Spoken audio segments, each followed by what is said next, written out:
চৈত্র সংক্রান্তি বা চৈত্র মাসের শেষ দিন আজ। আবহমান বাংলার চিরায়ত বিভিন্ন ঐতিহ্যকে ধারণ করে আসছে এই চৈত্র সংক্রান্তি। বছরের শেষ দিন হিসেবে পুরাতনকে বিদায় ও নতুন বর্ষকে বরণ করার জন্য প্রতি বছর চৈত্র সংক্রান্তিকে ঘিরে থাকে বিভিন্ন অনুষ্ঠান উৎসবের আয়োজন। চৈত্র সংক্রান্তিকে অনুসরণ করেই পহেলা বৈশাখ উদযাপনের এত আয়োজন। তাই চৈত্র সংক্রান্তি হচ্ছে বাঙালির আরেক বড় অসাম্প্রদায়িক উৎসব। চৈত্র সংক্রান্তি উপলক্ষে গ্রামগঞ্জে নানা ধরনের মেলা ও উৎসব হয়। হালখাতার জন্য ব্যবসা প্রতিষ্ঠান সাজানো, লাঠি খেলা, গান, শোভাযাত্রা সহ নানা অনুষ্ঠানের মধ্য দিয়ে উদযাপিত হচ্ছে চৈত্র সংক্রান্তি। পুরনো বছরের সব জরাজীর্ণতা মুছে ফেলে বাঙালি মিলিত হবে পহেলা বৈশাখের সর্বজনীন উৎসবে। শিল্পকলা একাডেমিতে চৈত্র সংক্রান্তি ও বৈশাখ উদযাপন উৎসবের খবর জানাতে যুক্ত হচ্ছেন আমাদের সহকর্মী সুলতানা স্বর্ণা। স্বর্ণা, চৈত্র সংক্রান্তির কি কি আয়োজন থাকছে আজ এবং সেই সাথে বৈশাখ উদযাপনের প্রস্তুতি সম্পর্কে জানাবেন। সামিয়া, প্রথমবারের মতো কিন্তু শিল্পকলা একাডেমিতে এত বড় পরিসরে কিন্তু আয়োজন করা হয়েছে চৈত্র সংক্রান্তি এবং পহেলা বৈশাখ নিয়ে।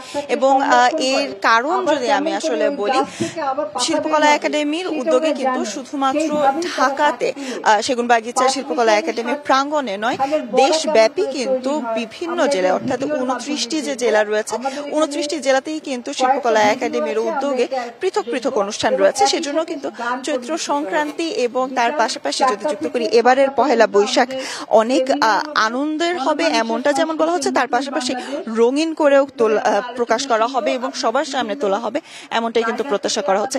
এবং আপনারা হয়তোবা দেখতে পাচ্ছেন চৈত্র সংক্রান্তির আজ কিছুক্ষণ আগে উদ্বোধন হয়েছে এবং সেখানে কিন্তু লালন সাঁইয়ের যারা ভক্ত অনুরাগী রয়েছেন এবং লালন গান কিন্তু কিছুক্ষণ আগে পরিবেশন করা হয়েছে। এবং এই পরিবেশনার কথা যদি বলি, আমাদের হারিয়ে যাওয়া ঐতিহ্যগুলোকে আবারও নগরে সকলের সামনে, নগরবাসীর কাছে আসলে ফুটিয়ে তোলার জন্য, আবারও প্রাণের সেই গানগুলোকে সবার সামনে আনার জন্য, উপস্থাপন করার জন্যই কিন্তু শিল্পকলার পক্ষ থেকে এমন উদ্যোগ নেওয়া হয়েছে। এবং এই উদ্যোগের কথা যদি বলি, আজ দুপুর লিলি হালাল বিউটি সোপ, বিএসটিআই কর্তৃক সনদপ্রাপ্ত দেশের প্রথম হালাল বিউটি সোপ, দীপ্তিময় উজ্জ্বল ত্বকের জন্য। 12টা থেকে কিন্তু মেলা শুরু হচ্ছে শিল্পকলা একাডেমি প্রাঙ্গণে এবং তার পাশাপাশি থাকছে লালন সাঁইদের গান। তার পাশাপাশি আরো কিন্তু বিভিন্ন যে উদ্যোগগুলো রয়েছে তার মধ্যে কিন্তু সোহরাওয়ার্দী উদ্যানে আজ শিল্পকলা একাডেমির উদ্যোগেও কিন্তু আরেকটি কনসার্ট রয়েছে এবং সেই কনসার্টে শুধুমাত্র বাংলা ব্যান্ড নয়, বাংলা ব্যান্ডের পাশাপাশি কিন্তু গারো, মারমা, চাকমা বিভিন্ন ব্যান্ড কিন্তু পরিবেশনা করবেন এবং এটিও কিন্তু প্রথমবারের মতোই হচ্ছে বলে কর্তৃপক্ষ কিন্তু আমাদের জানিয়েছেন। এবং কিছুক্ষণ আগে শিল্পকলা একাডেমিতে যখন এই চৈত্র সংক্রান্তি এবং বর্ষ বরণের আনুষ্ঠানিকতা, বাংলার উৎসব 1432 উদ্বোধন করা হয়, তখন আমাদের মৎস্য উপদেষ্টা ফরিদা আক্তার কিন্তু বলেছেন যে প্রাণের এই বন্ধনকে, প্রাণের এই মেলাকে, বাঙালির হারিয়ে যাওয়া যে সংস্কৃতি রয়েছে সেই সংস্কৃতিগুলোকে নগর জীবনে ফুটিয়ে তোলার ক্ষুদ্র প্রয়াস হিসেবেই এই আয়োজন বাংলার উৎসব করা হয়েছে। এবং শুধুমাত্র বাংলার উৎসবের কথা যদি বলি, শিল্পকলা একাডেমি নয়, আজ দিনব্যাপী উৎসব হচ্ছে। সেখানে রবীন্দ্র সরোবরেও কিন্তু অনুষ্ঠান রয়েছে।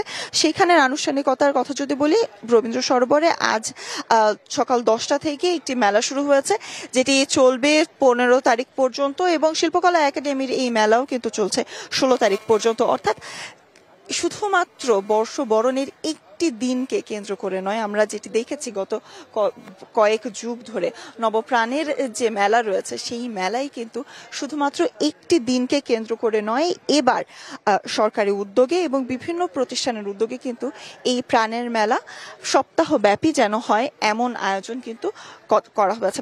এবং কিছুক্ষণের মধ্যে এখানে সংস্কৃতি বিষয়ক উপদেষ্টা মোস্তফা সরোয়ার ফারুকী আসবেন বলে কিন্তু আমাদের জানানো হয়েছে এবং কর্তৃপক্ষের পক্ষ থেকে কিন্তু বারংবারই জানানো হচ্ছে যে তিনি আসলে হয়তোবা বক্তব্য রাখবেন এবং তখন হয়তোবা আরো বিস্তারিত জানাতে পারবো।